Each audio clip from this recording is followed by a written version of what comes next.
Good morning all of you. मेरा नाम सैयद इरशाद अहमद है और मैं गोरखपुर डिस्ट्रिक्ट से बिलोंग करता हूँ। जब मैं पीएससी कर रहा था तब मेरी आँख खराब हो गई और दिखाई देना बंद हो गया। जब मैं पढ़ाई करता था तब मेरे एक सपने हुआ करते थे कि जब मैं बड़ा होऊंगा तो मैं अपनी पहचान खुद बनाऊंगा और मुझे लोग मेरे नाम से जानेंगे और मेरे माँ बाप को लोग मेरे नाम से जानेंगे। ये मेरी सोच थी। लेकिन जब मैं पढ़ रहा था तो मेरी आँख खराब हो गई और 5 साल में डिप्रेशन में रहा। मुझे लगा मेरी पूरी जिंदगी खत्म हो गई। मेरे घर वालों ने मेरे सामने एक चॉइस रखा, कहा बहुत बढ़िया है, ठीक है, जो होना था हो गया और जाके कोई जॉब कर लो, नौकरी कर लो। नौकरी के ऑप्शन थे मेरे पास, लेकिन मैं बेचारी वाली जिंदगी जीना नहीं चाहता था। मैंने अपनी फैमिली के अंदर लोगों को नौकरी करके जिंदगी जीते देखा था। मैं नौकरी वाले लोगों की बहुत रिस्पेक्ट करता था, करता हूँ और भविष्य में भी करूँगा। ऐसा नहीं है कि मैं नौकरी को डिनाई करता हूँ, वो भी जिंदगी जीने का एक तरीका है, बट मैं अपने लिए नौकरी को पसंद नहीं करता। तो मैंने नौकरी नहीं किया। मेरे घर वालों ने मुझसे कहा क्या करोगे? मैंने कहा बिजनेस करूँगा, क्योंकि मैं पैसा कमाना चाहता हूँ, मैं अमीर बनना चाहता हूँ। और जब आप लोगों के सामने इस तरह की बात करते हैं और आपको दोनों आंखों से दिखाई न दे रहा हो तो आप सोच सकते हैं, समझ सकते हैं लोग आपके बारे में क्या कहेंगे। लोग कहते थे पागल हो गया और लोग मेरा मजाक उड़ाते थे, हंसते थे।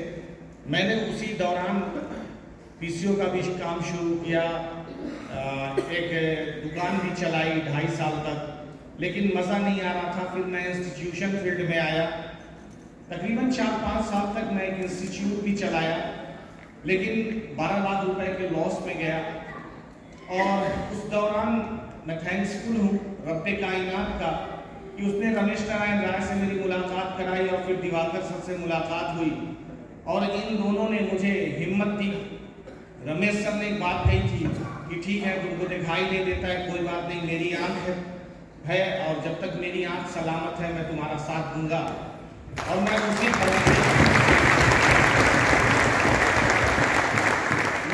भरोसे पे डायरेक्ट सेलिंग इंडस्ट्री में कदम रखा। डायरेक्ट सेलिंग को लेकर के मेरी जो सोच थी वो बहुत निगेटिव थी। मुझे लगता था ये सब टोपी पहनाने वाला काम है, बेवकूफ़ बनाने वाला काम है, ये सब फालतू काम है, इससे किसी की जिंदगी बनती नहीं है। लेकिन जब इन दोनों लोगों के संपर्क में आया और डायरेक्ट सेलिंग के पावर को समझा तो मैंने 2010 में डायरेक्ट सेलिंग करने का डिसीजन लिया। बहुत आसान नहीं रहा मेरे लिए ये डिसीजन,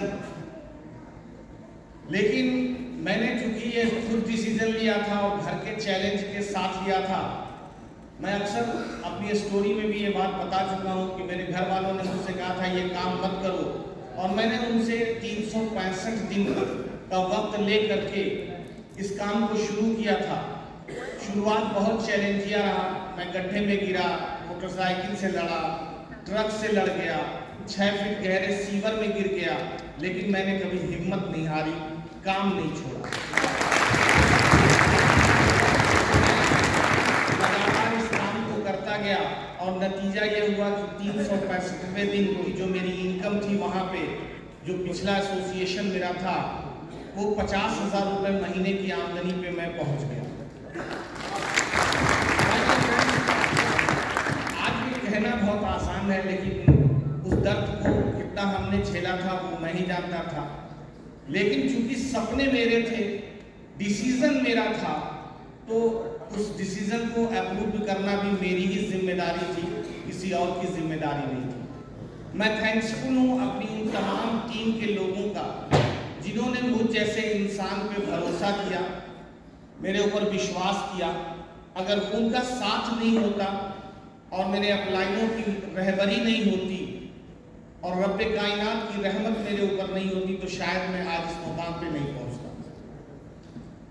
जहां 13 साल तक मैं एक एसोसिएशन के साथ लगातार काम किया, अच्छा पैसा कमाया, वहां पे एक अच्छी रिकग्निशन कमाई। जो मेरे सपने थे कि मैं अपनी पहचान बनाऊं, तो वहाँ पे मैंने अपनी एक पहचान बनाई। लेकिन कोविड के बाद लाइफ रुक सी गई थी, ग्रोथ रुक सा गया था, और मेरा एक ड्रीम था कि कम से कम 100 फैमिलीज को 1 लाख रुपए महीने से ऊपर की आमदनी पे लेके जाना है। 2020 के बाद 2021 और 2022 ये मेरी लगातार रमेश सर से और दिवाकर सर से इस पे बात होती थी। तो एक दिन की बात है कि सर ने मुझसे कहा कि यार क्या होगा। मैंने कहा भाई तो मैं नहीं समझ पा रहा हूँ, जब मेरी ही आमदनी लगातार अप डाउन कर रही है तो ये जो मेरे ड्रीम्स हैं 100 फैमिलीज वाली, ये ड्रीम मैं पूरी कैसे कर पाऊंगा। और अगर ये मेरी ड्रीम पूरी नहीं हुई तो मैं सुकून से मर नहीं पाऊंगा, क्योंकि मेरी अपनी एक चाहत है कि मेरे मरने से पहले मैं कुछ ऐसा काम कर जाऊं कि जब मैं मरूं तो लोग ये बात कहें कि एक शेर था जो इस दुनिया से चला गया, लेकिन जाते जाते भी उसने हजारों लोगों की जिंदगी बदली। क्या बात है, जबरदस्त।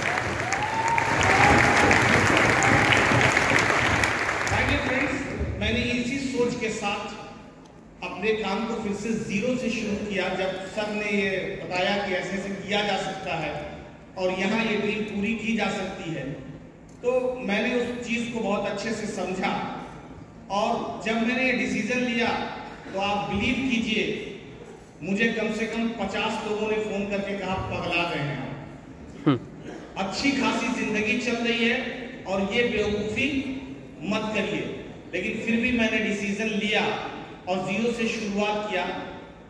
15वें तकरीबन 10 दिन बाद की जो मेरी आमदनी थी वो 10,000 थी। 40वें दिन की जो आमदनी थी वो 50,000 थी। और आप यकीन कीजिए कि चौथे महीने की जो आमदनी थी वो 1,12,000। वाह, जबरदस्त। अभी आप सबने देखा ही, एक सर ने आपको सारा डाटा दिया है कि मैं तकरीबन 10,38,000 रुपए कमा चुका हूँ। माय डियर फ्रेंड्स, मेरी लाइफ में चैलेंज है, नो डाउट बहुत बड़ा चैलेंज है।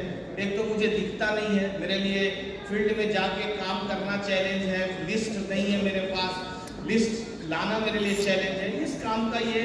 लेकिन ये चैलेंज नहीं है, चूंकि इस काम की यही रॉ मटेरियल है। तो डिसीजन मैंने लिया था, इसलिए मुझे इस डिसीजन को प्रूव करना ही है। और ड्रीम मेरे हैं तो उस ड्रीम को पूरा करने की जिम्मेदारी भी मेरी खुद की है। क्योंकि बड़ी जिंदगी जीना मैं चाहता हूँ तो उसके लिए मेहनत भी मुझे करनी पड़ेगी। मैं थैंकफुल हूँ अपनी इंटायर टीम हैप्पी वॉरियर्स का, अपनी मेंटोर्स का, रमेश सर का, और अपनी तमाम उन डाउनलाइंस और लव लाइंस का, अपने तमाम एसोसिएशन का जो मुझ पे बिलीव करते हैं, जो मुझसे प्यार करते हैं। Thank you so very much.